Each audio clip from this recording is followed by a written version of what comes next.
Bye, have a good day. Okay, so for number 88, we are constructing a bisector of angle PQR. So what you're gonna do, you're not gonna have this on the EOC, but these are the steps, and I'll explain to you how they're gonna put this on your EOC, because it's gonna be one of the first couple steps. So the first step would be to put your compass, never a ruler, put your compass on Q, and we're gonna make any arc that goes through both sides of the angle. So I'm gonna put my pencil in here, and I'm gonna make an arc that goes through both sides. Then what we need to do is we're gonna put our compass on one of the corners. It doesn't really matter which one. And I'm gonna make an arc out in front, because the idea is you're creating an angle bisector, so you need to figure out where in the middle is in front of the angle. So I'm going to make an arc that goes out in front of my angle, and I'm gonna do the same thing on the other side. They should intersect. Where they intersect is actually creating a point. And where this point is, I'll just call it, I don't know, T, point T. Where point T is actually gonna connect with Q to construct an angle bisector, meaning I'm cutting the original angle in half. So these two pieces are congruent to each other. Number 89 is constructing an inscribed circle of a triangle, which is the incenter. So if you want directions, there are directions here. Basically, what you're doing is you are constructing two angle bisectors on this triangle. So if I pick one of the corners, I'm gonna make an angle bisector. So just what I just did, I'm gonna open up my arc and I'm gonna go swoop through both sides. I'm gonna put my compass here, and I'm gonna make a little arc mark in the front of my angle. So I'm gonna put one here, and then I'm gonna put one over here. And where these pass, just like I just did on number 88, I'm going to connect this point to the point I just made. So that is one angle bisector. I'm gonna do the same thing to one other angle. So I'm gonna use this bottom one. So I'm going to do the same thing. I'm gonna put my compass on the corner. I'm gonna make an arc that goes through both sides. And then I'm gonna make two little arcs above to find out where in the middle this is actually at. So I'm gonna put a little arc here, and I'm gonna make a little arc here.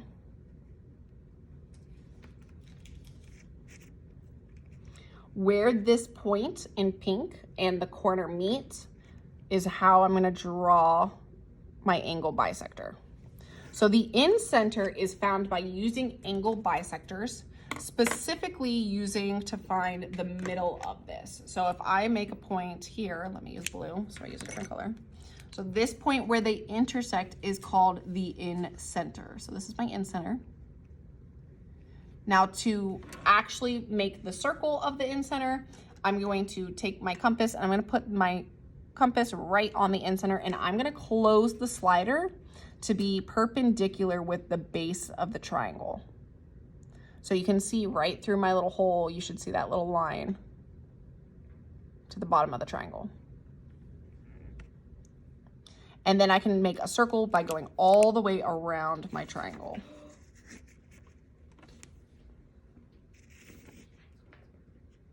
Oh, that is perfect. Mine looks pretty good too. That one's solid. I'll take it. Very nice. Okay, so the next question is number 90. Number 90 says a crosswalk connects two sidewalks along a street below. If the sidewalks are parallel, what is the value of X? Anytime they're telling you there's something parallel, you're using parallel lines cut by a transversal to find something. So in this case, I also have a triangle. They made this triangle for a reason. We need to use this triangle on the inside to help me. So looking at my triangle first, I know the inside of a triangle adds to make 180. So if this is 24 and this is 90, the bottom angle has to be 180 minus 90 minus 24 is 66. So when the bottom angle of the triangle is 66, and then this angle right here and this angle right here are same side interior angles, which is consecutive angles. So this is obtuse, this is acute. They are not equal to each other. They are supplementary. So if I know that this is X and I know this is 66, I'm gonna add them to make 180 in total. So basically I'm minusing 66 from 180, and that will give me my final answer. So 180 minus 66 gives me 114 degrees. For 91 says, which values X and Y make triangle CED congruent to triangle HFG? If they give you a congruency statement or a similarity statement, they're giving it to you for a reason. Remember, the first letter matches with the first letter. The middle letter matches with the middle letter. The last letter is going to match with the last letter. So when you're looking at these, it's kind of hard to see which ones go with which sides because they're congruent. They're the same exact shape. So if I look, I need to solve for X. So if I know, I know something is like 41, boop, boop. So if I use GF, G and F are the last two letters. This is gonna be congruent to the last two letters over here, which is D and E. So I am not setting these two equal to each other. I do not know it's an isosceles triangle. I do not know these are equal, but I do know that this is congruent to this. So I could take 3x plus 2, and I can equal it to 41. A lot of people think, oh, let me just set these equal to each other because they're both x's. You're gonna get something crazy, you're gonna get a decimal, okay? These are congruent. So I'm gonna minus 2. I thought you said CD and HF equal to each other, so the first two letters. Well, the first two also do. So CD matches with HF, but I don't know HF, so I can't use that. And then if I divide by 3, X equals 13. So I need to find, I need to find X and I need to find Y. So the next thing is I gotta find Y. So if I look at Y is on the inside of the triangle, and specifically it's at angle G. Angle G is the last letter. So angle G is congruent or equal to angle E because it's also the last letter. So angle E is right here. I don't know angle E, but I can find angle E because a triangle adds in total to make 180. So if I take 180 and I minus 112 and I minus 32, this angle in the corner is 36 degrees. So I know it's equal to 36. So I could do 4y plus 8 equals 36. So I'm gonna minus 8 to both sides.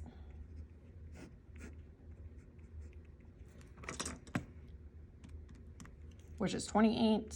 And then I'm dividing by 4. Oops. Which is 7. So my two answers are 13 and 7. So D. Okay.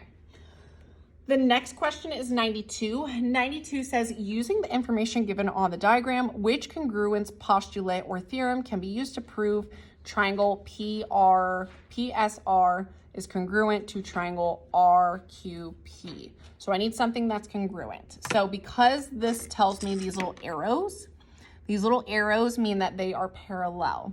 So they're telling me it's a parallelogram basically. So if I have parallel lines this way and I have parallel lines running this way, what it's actually doing is creating congruent sides. So this is congruent to this side. This is congruent to this side. And the last thing that is not stated, but we know, is that the middle is congruent to itself because of reflexive property. They share this common side, so think about it as a reflecting mirror. It flips on itself, so of course it's going to be congruent.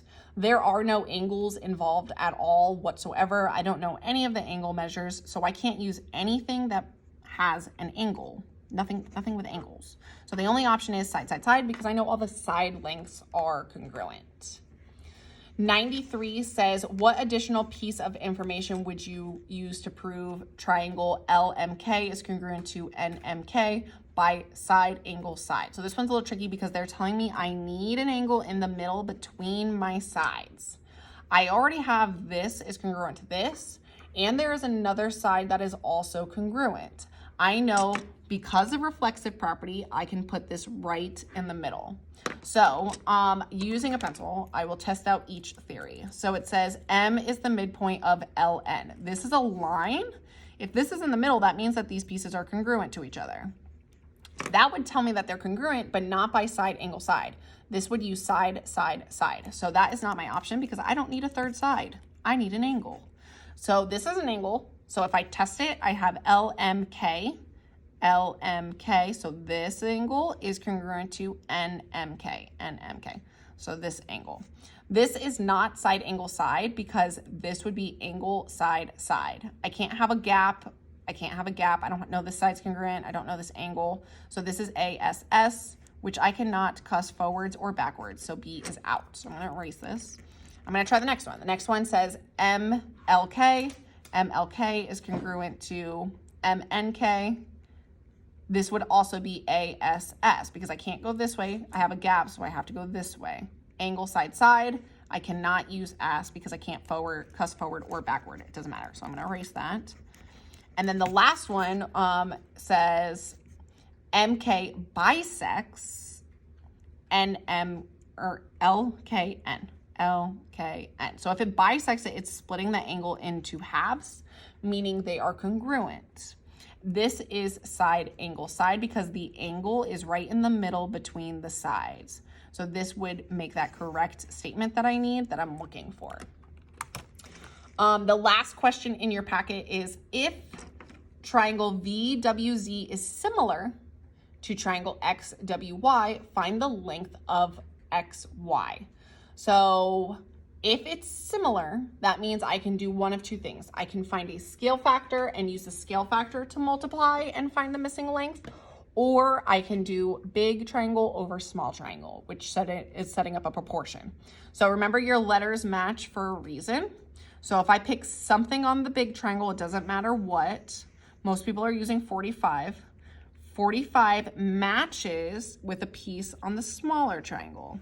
So if I look from V to W, that's the first two letters. VW matches the first two letters, which is X and W. So it's this piece. So 45 over 30 equals something on the big triangle, which I need to find X. So there's literally no reason why I should use 36. I'm going to use this because I know I need to find X. So 30X minus 9 over something that matches on the small triangle, which is going to be X plus 8. And if you're not sure which sides match, you can use your similarity statement. VZ is first and last, so it matches the first and the last in the statement, X, Y. And then I can cross multiply because I have a proportion.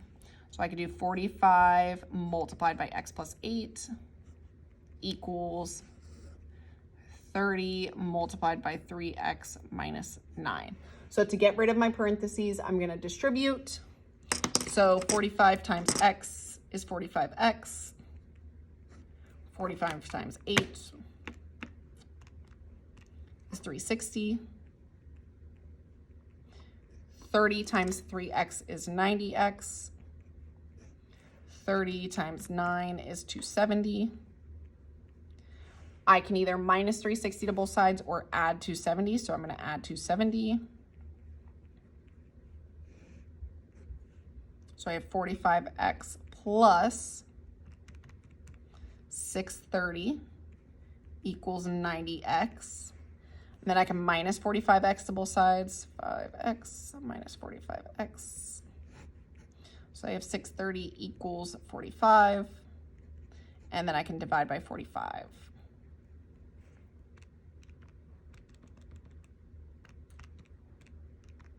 So I get X equals 14.